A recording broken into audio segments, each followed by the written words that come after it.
Tyrannosaurs are the most iconic dinosaur group out there. That's why I've come and selected all Tyrannosaurs we've covered on the channel so far and put them all into one video. Enjoy!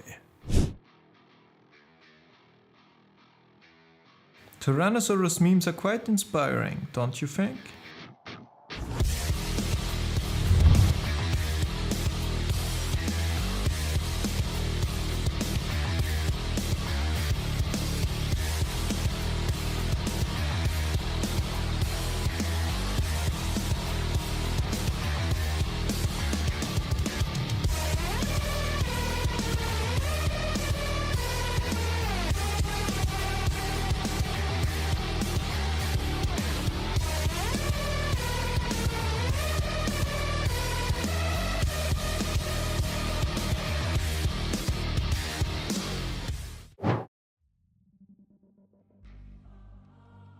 Pinocchio Rex, well... What the hell you say? When I first heard this name, I was shook. But the name is not even that crazy. Yes, Pinocchio Rex is not a T-Rex that lies to his wife all the time, but instead a lightning-fast, long-snouted tyrannosaur, also known as Tyrannosaurus. It belongs to a small to mid-sized clade of tyrannosaurians called Alioramini, a group of tyrannosaurs which possess long legs, a narrow snout and the ability to almost speed blitz their prey. Tyrannosaurus might have reached a velocity upwards of 55 km per hour or 34 miles per hour. What the long snout is for, well, we'll have to wait and see what science says. But now you tell me if this tyrannosaur is a liar or not. It's the companion of the late Cretaceous, the second last period of non-avian dinosaur supremacy. In North America and Asia, tyrannosaurs were the dominant predatory group. While we already talked about another apex tyrannosaur of the companion last time out, the Daspletosaurus, he also has a counterpart, the so-called dreadful lizard, Gorgosaurus.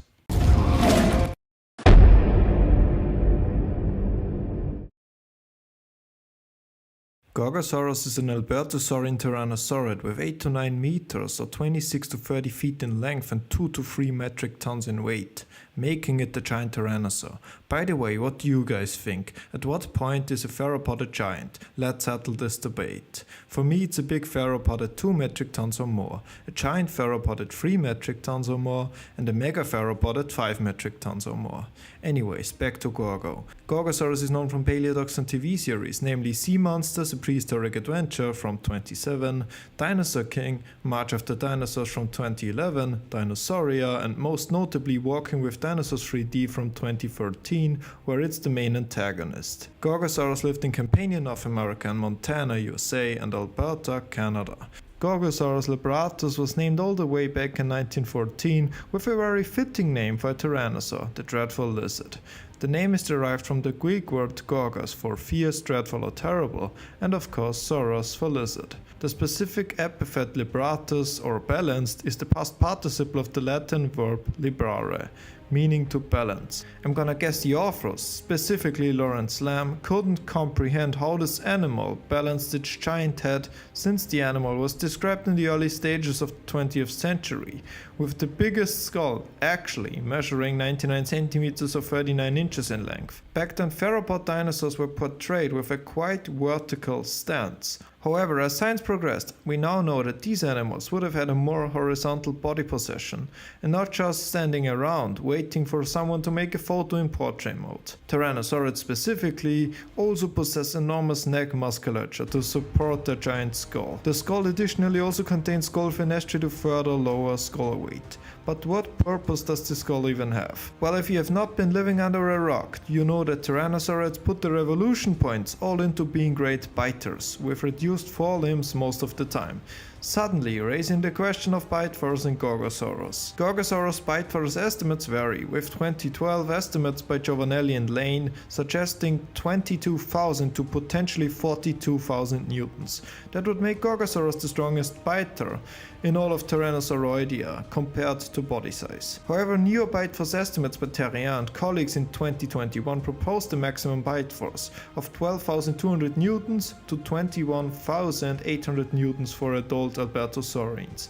For the sake of this video, let's go with Sakamoto's estimates in 2022, estimating Gorgosaurus anterior bite force at 6,418 newtons, and more importantly the posterior bite force at 13,817 newtons. Because of this still frankly enormous bite force, Tyrannosaurids are often thought to have preyed on concurrent megafauna, namely hadrosaurs and ceratopsians. However, this can go vice versa too, at least for juvenile Gorgosaurus, as one individual that was deemed to be 5 to 7 years old seems to have preyed on the small Oviraptorosaur citypes. Famous paleontologist Thomas Holtz, who previously theorized that Tyrannosaurs underwent a big dietary shift with maturation, said that the fossil looked like it was Thanksgiving, as the juvenile Gorgosaurus was mostly eating the legs of the chicken or turkey-esque citypes. Nice pun, Thomas. Anyways, aside from hadrosaurs, ceratopsians and oviraptorosaurs, there are many more dinosaurs that coexisted with Gorgosaurus, including some apex predators. In fact, Gorgosaurus would have been coexisting with the Spletosaurus, with several studies trying to explain their niche differentiation. While the Spletosaurus might have been better mechanically equipped for strength as a Tyrannosaurian and thus have better chances against ceratopsians, both animals seem to have preyed on all of their contemporary megafauna, as there are also the Spletosaurus finds together with some hadrosaurs, already showing the overlap in diet. The only other difference in Gorgosaurus and the Spletosaurus lifestyle seems to be the choice of habitat. The Gorgosaurus is more commonly found at northern latitudes, while the Spletosaurus prefers the terrain further south. While the Spletosaurus was a certified giant killer, there is one more stat that Albertosaurians leveled up quite well, that allowed them to niche partition with the Spletosaurians. That is of course their speed. In a previous video of Albertosaurus, we used 30 km per hour, or 18 miles per hour or more as a conservative velocity estimate for an adult animal. Since Gorgo is an Albertosaurian, we'll go for the same base speed estimates again, upwards of 30 km per hour or 18 miles per hour for an adult, while juvenile Gorgosaurus easily surpassed the 40 km per hour or 24 miles per hour mark. As previously mentioned, Gorgosaurus was distributed wide and far, with fossils having been found in the Dinosaur Park Formation in Alberta, the Two Medicine Formation of northwestern Montana and southern Alberta, and the Judith River Formation of Montana, showing Gorgosaurus would have encountered a plethora of Cretaceous animals. In the Two Medicine Formation there have been finds of ankylosaurs such as Edmontonia, a single avialan species, some ceratopsians including Ionosaurus and Styracosaurus, dromaeosaurs including Dromaeosaurus himself, Hello there. and the troodontid Deinonychosaurus, several ornithopods the likes of Maiasaura and Orodromeus, a single Oviraptorosaur species, as well as 3 Tyrannosaurids including the Spletosaurus horneri, the Spletosaurus wilsoni and potentially Gorgosaurus libratus. The Dinosaur Park Formation includes invertebrates, fish, mammals, reptiles such as lizards, teenage mutant, just regular turtles, and the crocodilians Albertochampsa and Lydiosuchus alongside another unnamed taxon. Charistidae such as Champsosaurus and Steniogenes, Arstachypterosaurs such as Cryodracon, alongside another unidentified non-Arstachypterosaur, and Plesiosaurs such as Fluvionectus and an indeterminate short-necked polycotylid plesiosaur, as well as many dinosaurs such as the Ankylosaur Edmontonia, the Ceratopsian Centrosaurus, Chasmosaurus, Pentaceratops and Styracosaurus, the ornithopods Coryphosaurus, Lambeosaurus and Parasaurolophus, the Pachycephalosaurian Stegosaurus, the Ornithomimid, the Caenagnathed Oviraptorosaur citypes, the Raptor Dromaeosaurus, the Troodontid Latenivenatrix Pectinodon and Stenonychosaurus, as well as the Tyrannosaurids, the Spletosaurus, Gorgosaurus and many, many more. Now it gets really interesting because the Judith River Formation is known for amphibians, bony fish, a single stingray species, the Charistoda Champsosaurus, the crocodilians Brachychampsa and Dinosaurus hacheri. This picture comes to mind. Fucking hell, man. I'm finished. Some lizards and many dinosaurs. The dinosaurs include the Ornithischian Lambeosaurian Coryphosaurus, the Ankylosaurus Edmontonia and Zool, the Ceratopsian Avaceratops and many more. Theropod dinosaurs. Gorgosaurus and the Spletosaurus, Dromaeosaurus and Sauronipholestes, the Hesperornis, and many more. Because of the simple fact that Gorgosaurus is a giant tyrannosaur that coexisted with other tyrants plus giant crocodilians of its time, outperforming them in certain areas, as well as it being distributed among 3 popular dinosaur formations of Campanian North America, it is abundantly clear that this was a successful animal, a tyrannosaur that terrorized North America with its size, appearance, and menacing bite. It truly showed us that the quantity of ferocity and mayhem North American tyrannosaurs caused is still unmatched. The late Cretaceous really seemed to have turned it up a notch with the dinosaurs, as all the major terrestrial apex predatory theropod groups got either speed or agility upgrades or both. Even the big tyrannosaurs seemed to have evolved their enormous leg muscles just for this purpose, being pound for pound way more agile than Allosauroids. There is one tyrannosaur in particular that would have been able to produce quite high speed throughout its lifespan, even though it was a giant.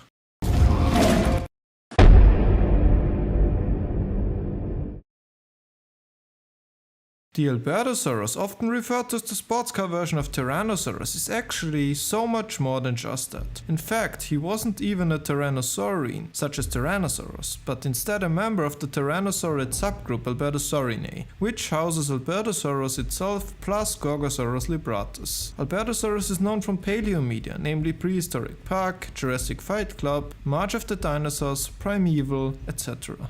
Albertosaurus bite force estimates for the back teeth are only 3,413 newtons. Albertosaurus instead relied on its specialized teeth. These teeth had cracks that lead to ampullus, which allows the force to be evenly distributed across the tooth, making Albertosaurus' teeth not only strong but also flexible. Albertosaurus seemed to have the grip to tear and rip flesh more easily. Albertosaurus actually was quite a big animal, reaching up to 30 feet or 9 meters in length and weighing up to 3 metric tons. It lived 71 to 66 million years ago, making it the second biggest tyrannosaur genus in Maastrichtian North America, second only to the Tyrannosaurus. Anyways, Albertosaurus sarcophagus was first named in 1905 by Osborn. Albertosaurus is a bipedal predator with short arms, 2-fingered hands, and a massive head with dozens of large, quite sharp teeth, a strong sense of smell, and powerful binocular vision. A walking speed of 14 to 21 km per hour, or 8 to 13 miles per hour seems plausible for Albertosaurus. Jesus Christ, what's its running speed then? Now it doesn't seem that far-fetched to assume that Albertosaurus adults could reach up to 30 km per hour or 18 miles per hour, while younger individuals would have been even faster, reaching over 40 km per hour or 25 miles per hour. Speed. I am speed. Faster than fast, quicker than quick. I am Albertosaurus. In fact, Albertosaurus could have relied not only on ambush predation with short bursts of speed, but also on pursuit predation, hunting down ceratopsians or hadrosaurs mostly. Albertosaurus may have also been a pack hunter, as 26 specimens of varying sizes and ages have been discovered in 1910 in the dry island bone bed. Such assemblages can originate from natural predator traps or a natural catastrophe. These tyrannosaurs could have hunted in unorganized groups, or families, or even, if improbable, coordinated packs. But what animals did this dinosaur coexist with? Well, let's start with the elephant in the room, as Albertosaurus may have had a Campanian record too, which is uncertain. It might have coexisted with the giant crocodilian Dinosuchus, with whom it has often been depicted in paleo art and documentaries. Most Albertosaurus fossils though come from the Horseshoe Canyon Formation of Western Canada in the Maastrichtian age, specifically alongside the Red Deer River near Drumheller, Alberta. Meaning Albertosaurus and Dinosuchus coexistence seems to be quite improbable. However, the formation contains many other animals, including the marsupial Didelphodon, some fish, reptiles such as the turtle Basilamis, one alligatoroid called Stangarochampsa, the Choristodon Champsosaurus, and the plesiosaur Leurospondylus. Fucking hell, man. I'm finished. Dinosaurs include ankylosaurs such as Edmontonia, hadrosaurs such as Edmontosaurus and Saurolophus, ceratopsians such as Pachyrhinosaurus and Eotriceratops, the Pachycephalosaurus Spheritolus, and Phascelosaur Paxosaurus. Many raptorian theropods, the Alvarezsaur Albertonicus, the Dromaeosaurid Atrociraptor, the true-donted Alberta Venator, as well as 2 canic nerve-fit oviraptorosaurs named Epichiros denodes and Apatoraptor. The speedsters of the formation were the 3 Ornithomimus, Struthiomimus, Ornithomimus, and Dromaeomimus, while the apex predator was the Albertosaurus sarcophagus. Ooh, that brother's floating in the air. Albertosaurus was the third biggest Tyrannosaurus of the Maastrichtian period. As always, I'm going by genuses. Anyways, that's it for the dinosaur profile of Albertosaurus. Out of all the amazing tyrannosaurs that once ruled the northern hemisphere of the late Cretaceous, the most popular is obviously Tyrannosaurus Rex. In fact, the king is so popular that he often overshadows all the other amazing tyrannosaurs. After all, these theropods are not called tyrant lizards for no reason. The tyrant we are talking about today even managed to coexist with another giant tyrannosaurid and another apex predator and still managed to thrive in its environment. With that in mind, let's go back to the Campanian of the late Cretaceous and see what this dinosaur is all about.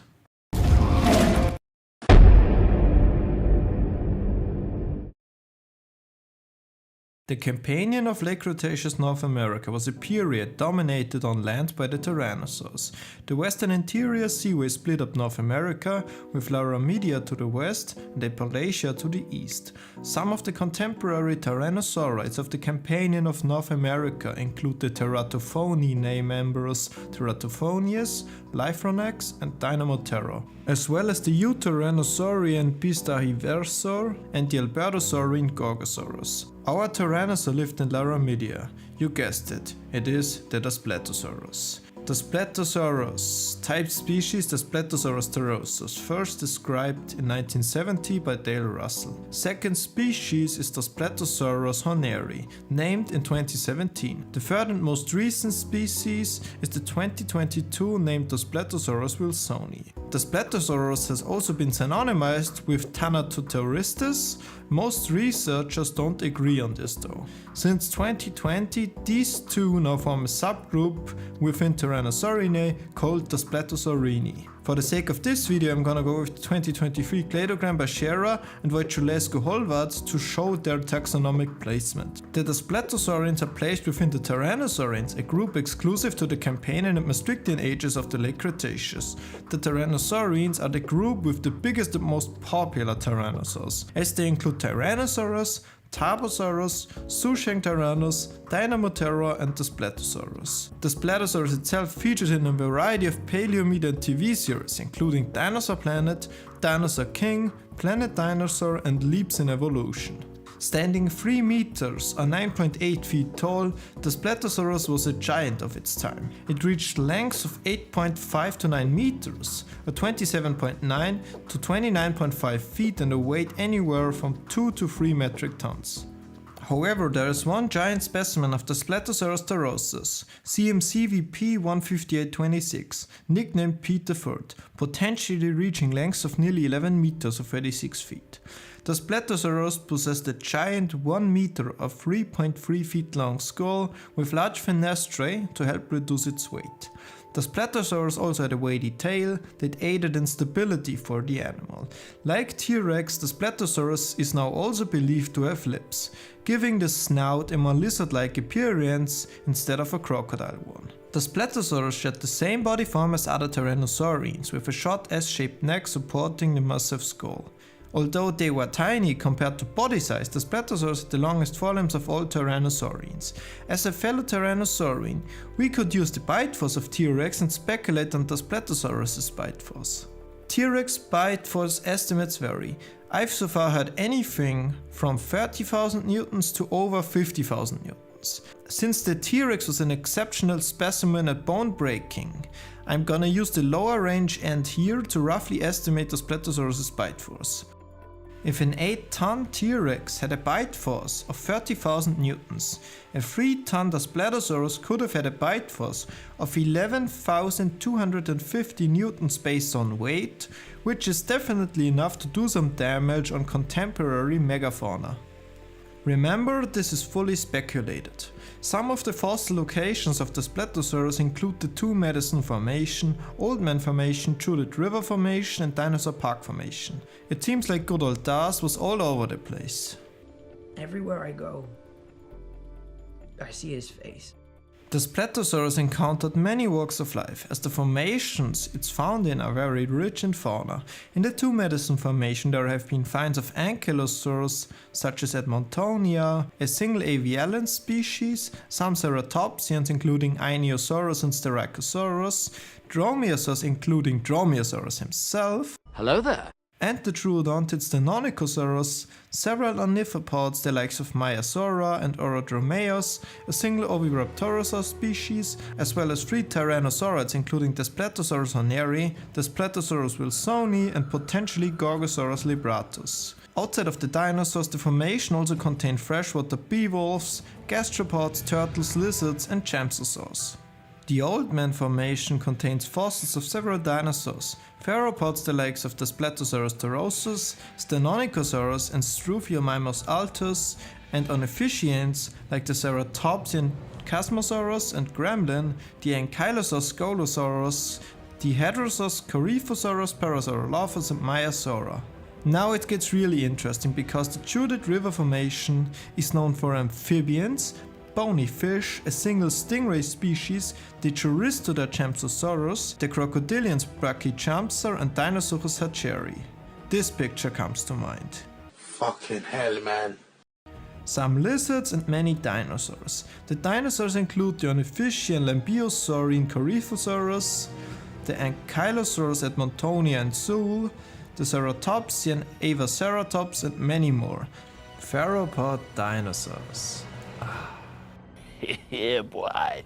Gorgosaurus and the Splatosaurus, Dromaeosaurus and Sauronipholestes, the Hesperornis and many more. Last but not least, the Dinosaur Park Formation includes invertebrates, fish, mammals, lizards, crocodilians, choristoderes and many dinosaurs, such as Edmontonia, Centrosaurus, Chasmosaurus, Pentaceratops, Styracosaurus, Coryphosaurus, Lambeosaurus, Parasaurolophus, Stegosaurus, Ornithomimus, Citypes, Dromaeosaurus, Latenivenatrix, Pectinodon, Stenonychosaurus, the Splatosaurus, Gorgosaurus and many more. The Splatosaurus also gives us some potential insights in its social life, as multiple Splatosaurus were found together in the Two Medicine Formation. Dale Russell stated that because of the stronger skulls of Tyrannosaurians, the Splatosaurus could have hunted Ceratopsians, while the lighter built Gorgosaurus hunted Hadrosaurs. However, the Splatosaurus from the Two Medicine Formation were found with Hadrosaurs. There remain show clear signs of feeding, meaning the Splatosaurus and Gorgosaurus potentially hunted the same prey. A young Splatosaurus specimen shows bite marks on its face by another Tyrannosaur. Facial bites are very common among theropods, especially among Tyrannosaurs. However, competing with Gorgosaurus and maybe Dinosuchus, and even outcompeting them in certain areas, especially when it comes to hunting megafauna, is quite a feat. A feat only possible for the Splatosaurus. The Splatosaurus might also have been the biggest fully terrestrial predator in Campania, North America, potentially only competing with Dinomothera in size. Please correct me in the comments if I'm forgetting something here. Anyway, that concludes the video on the Splatosaurus. Being quick to adapt is almost always a recipe for success. One such example for a dinosaur group are the Tyrannosaurs, as they had been around for a long time, waiting until they got their chance to rise to the top. Let's turn back time. Around 90 million years ago, Carnosaurs had completely gone extinct, leaving the niche of the apex predator completely open. While Megaraptorans and Abelisaurs certainly did good at taking over those niches, the most memorable and iconic will always be the Tyrannosaurs that ruled North America and Asia. These predators were so widespread that they even managed to rule what is today North Canada and even Alaska. The region around Alaska in particular is home to a legendary Tyrannosaur so large and terrifying that the sight of it makes your blood run cold.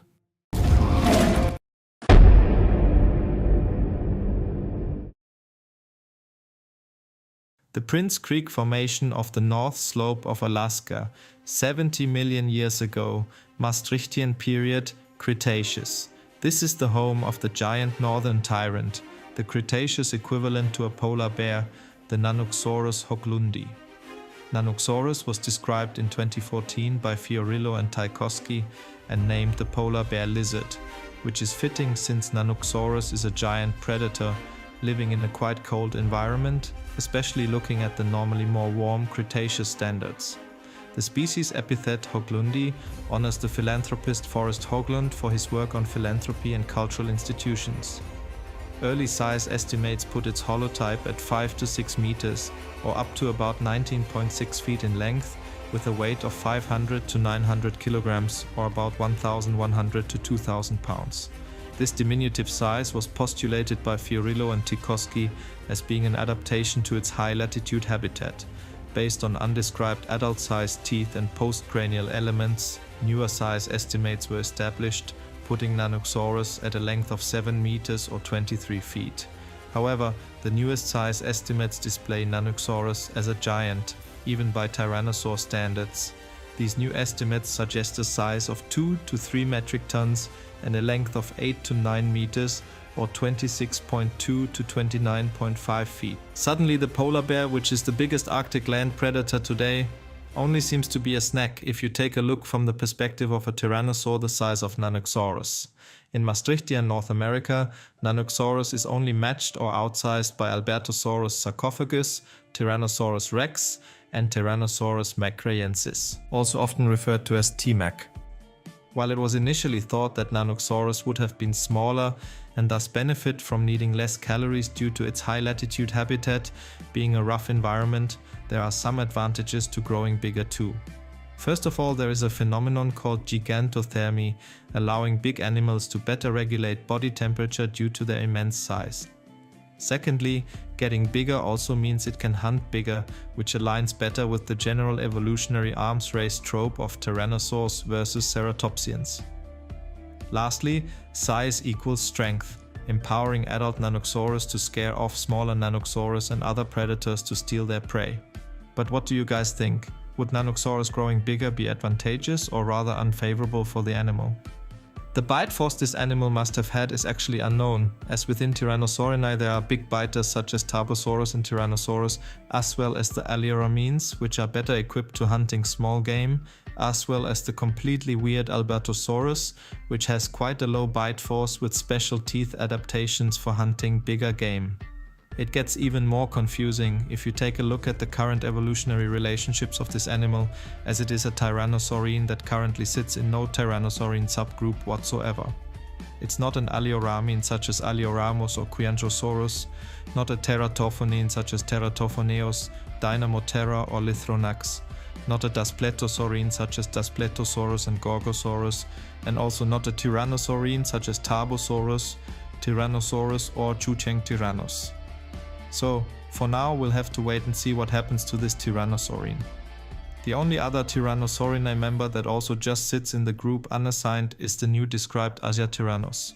However, contrary to its unemployment for Tyrannosaurini, it is fairly well known from playing in paleodocs, including appearances in Amazing Dino World, Dinosauria, Prehistoric Planet 1 and 2, as well as T-Rex, An Evolutionary Journey among others.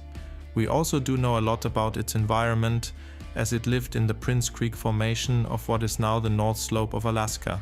The paleolatitude of the formation at the time of deposition was around 8 degrees to 85 degrees north, high in the Arctic Circle, likely experiencing 120 days of winter darkness, with year-round mean temperature estimates ranging from 2 to 12 degrees Celsius or 36 to 54 degrees Fahrenheit, with possibility of upward and downward deviation from this range. The Prince Creek Formation would have been a muddy coastal plain. Because of the presence of gypsum and pyrite in nearby rock, it is absolutely certain that the Prince Creek Formation bordered a large body of water. The Prince Creek Formation paleofauna include mammalians such as Cimolodon, the Leptichidans Gibsonictops and Sicuomys, the mouse-sized Umnuacomis, as well as more indeterminate members of the family. Dinosaurs include ornithischians such as the Pachycephalosaurine, Alaskacephale ganglophi, the Centrosaurine Ceratopsi and Pachyrhinosaurus perotorum, and the Edmontosaurus regalis, as well as an indeterminate ornithopod, a completely unidentified Lambeosaurini hadrosaur, an unknown Leptoceratopsid, and an unknown Thescelosaur. Fossils of theropod dinosaurs include the Nanoxaurus hoglundi, the raptors Dromaeosaurus and Sauronitolestes, as well as another indeterminate Sauronitolestine Dromaeosaur, a completely unknown Ornithomimosaurian, the bird Gripeda, and whatever the freak Trudon is, probably Latinivenatrix, Stenonychosaurus, or maybe even something else entirely. Since the Prince Creek Formation is located in the North Slope region of Alaska, the theropods would have been quite fluffy, including genuses such as Nanoxaurus, Sauronitolestes, Dromaeosaurus, and the Troodontids, among others. Since most theropods were generally not hibernating, a fluff or a full feather coat would have given them some protection against the cold over the hard winter months. While Dromaeosaurus, Sauronitolestes, and the other smaller predators mainly hunted down insects, mammals, and smaller dinosaurs, Nanoxaurus could have gone after anything from the ornithomimid up to the Pachyrhinosaurus, and maybe even after the giant hadrosaurs if the northern tyrant wanted to up the ante. While it's uncertain if theropods hunted in packs, tyrannosaurs are one of the most gregarious and smart out of the big theropods, so you might suspect them hunting in unorganized gangs to benefit from each other's numbers or even apply family hunting behavior. Only time will tell as we learn more about these fascinating dinosaurs. Asia used to be a continent for many obscure dinosaurs, with most of those paleontological obscurities coming from China. One of them was Guanlong, a dinosaur originally believed to be a raptor, but later found to be one of the first relatives of an even more important dinosaur.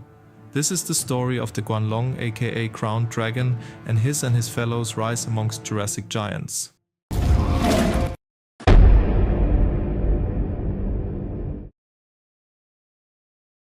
As just mentioned, Guanlong is today's main subject. Guanlong wukai was first described in 2006 by Xu Xing among others, with its full name standing for multicolored crowned dragon, with the species epithet wukai referring to the colors of the rock of the Wukai Wan, and the genus name Guanlong consisting of the two Chinese words standing for crown and dragon, obviously referring to the crest on its head. Guanlong was actually first discovered in a dinosaur death trap, being part of a series of animals that got trapped in what seems to be a mud pit or some other form of natural predator trap. For more about its discovery, you can check out the documentary Dino Death Trap, but only after this video, since you'll know more about Guanlong, for example the fact that Guanlong is one of the oldest members of a tyrannosauroid group that differs so much from the later tyrannosaurids that most people wouldn't be able to tell that these are tyrannosaurs. That is because Guanlong actually lived 160 million years ago in China, a whopping 94 million years prior to the great T-Rex. Two main reasons Guanlong got classified as a tyrannosaur is because of its D-shaped teeth with serrated edges and a pelvis with a large ridge in the middle of the main hip bone. Guanlong's group, the Proceratosaurs, were named in 2010, these being some of the oldest tyrannosauroids. Guanlong itself is the oldest Proceratosaurid, aside from Chilescus and Proceratosaurus. Tyrannosauroids actually had a time span of exactly 100 million years on Earth, ranging from the Bathonian of the Middle Jurassic, 166 million years ago, to 66 million years ago into the Maastrichtian period of the late Cretaceous, making Guanlong a fairly early member on the timeline of what are, for many dinosaur enthusiasts, the most iconic group of dinosaurs that ever evolved. Proceratosaurids, also often called the crested tyrants, are a group of early tyrannosauroid theropods, a tyrannosauroid being a theropod that is more closely related with Tyrannosaurus than with Allosaurus, Compsognathus, Coelurus, Ornithomimus or Deinonychus. The Proceratosaurids are practically the first subgroup within Tyrannosauroidea. Proceratosaurids' distinguishing features are their crests, fur/feathers, and quite long and nasty arms for tyrannosauroids.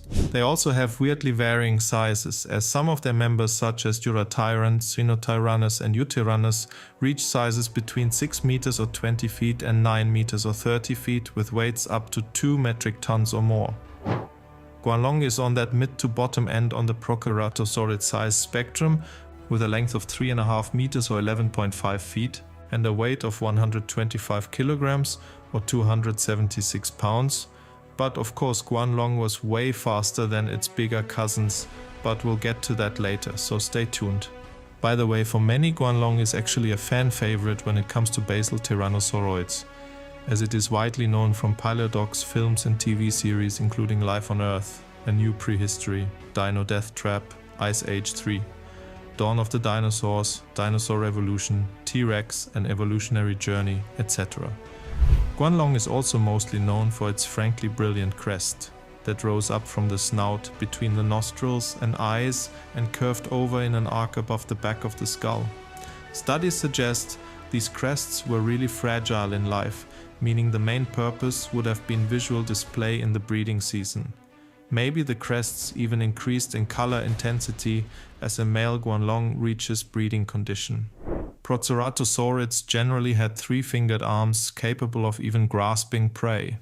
Because of Guanlong being a tyrannosauroid, it did have a better agility than allosauroids in general, which would make sense because back then large allosauroids were still around, with some of the wildest and weirdest in China specifically.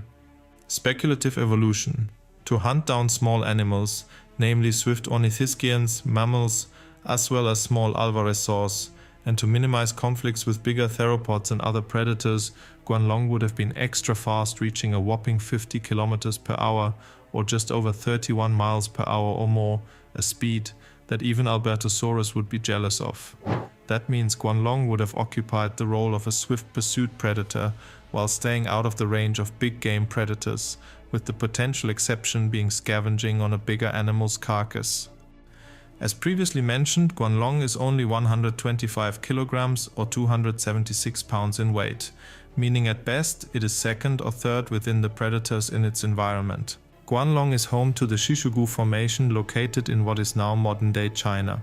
This geological formation does include vertebrate paleofauna from the middle/late Jurassic, namely a mammalia morph named Euanotherium, the crocodilomorphs Nominosuchus, Sunosuchus and another indeterminate member, as well as some pterosaurs including Cryptodracon, Cericipterus, and more than a dozen dinosaurs including the ceratopsian Hualianceratops and Yinglong, the stegosaurid Jiangjunosaurus, and an unspecified ornithischian called Eugongbosaurus, as well as the sauropods Belosaurus, Fushanosaurus, Clamelisaurus, Tianchanosaurus, and the massive Mamenchisaurus Sinocarnadorum.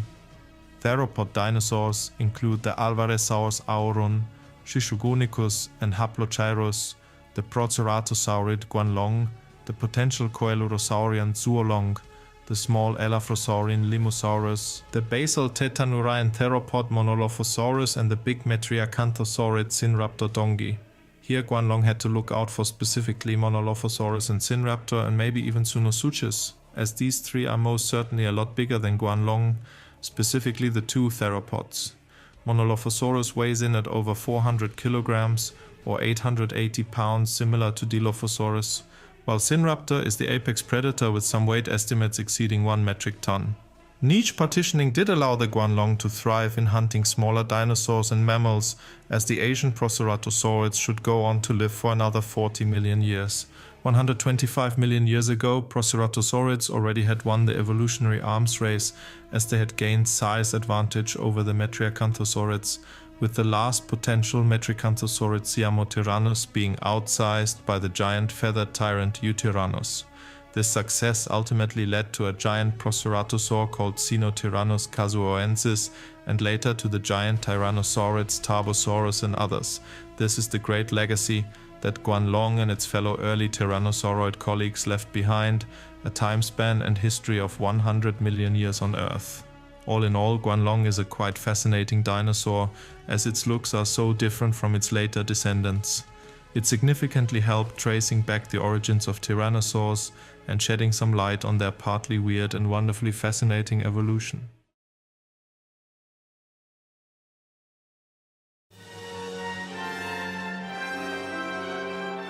Tyrannosaurus had never seen such bullshit before.